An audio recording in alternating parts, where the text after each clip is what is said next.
ഒന്നാമത്തെ ചോദ്യം: രാജാവ് അവനെ സമ്മാനിക്കുന്നു, മഹാന്മാർ അവനെ പ്രശംസിക്കുന്നു. ആരെ? ഉത്തരം: വൈദ്യനെ. അത് 38-ാം അധ്യായം 3-ാം വാക്യത്തിലാണുള്ളത്. രണ്ടാമത്തെ ചോദ്യം: മകനെ, രോഗം വരുമ്പോൾ ഉദാസീനനാകാതെ കർത്താവിനോട് പ്രാർത്ഥിക്കുക. ഈ വാക്യം പ്രഭാഷകന്റെ പുസ്തകം 38-ാം അധ്യായം എത്രാം വാക്യത്തിലാണുള്ളത്? ഉത്തരം: 9-ാം വാക്യത്തിൽ. മൂന്നാമത്തെ ചോദ്യം: സ്രഷ്ടാവിൻ്റെ മുമ്പിൽ പാപം ചെയ്യുന്നവന് എന്ത് തേടേണ്ടി വരുമെന്നാണ് പറയുന്നത്? ഉത്തരം: വൈദ്യസഹായം. അത് 38-ാം അധ്യായം 15-ാം വാക്യത്തിലാണുള്ളത്. നാലാമത്തെ ചോദ്യം: എന്തിൽ ഉദാസീനത കാണിക്കരുതെന്നാണ് പ്രഭാഷകൻ പറയുന്നത്?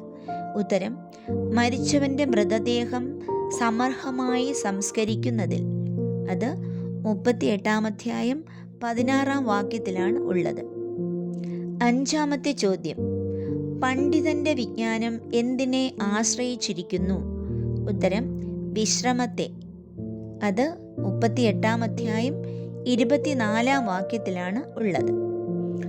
ആറാമത്തെ ചോദ്യം: എന്താണ് ഒരുവന്റെ ശക്തി കെടുത്തുന്നത്? ഉത്തരം: ഹൃദയവേദന. അത് 38-ാം അധ്യായം 18-ാം വാക്യത്തിലാണുള്ളത്.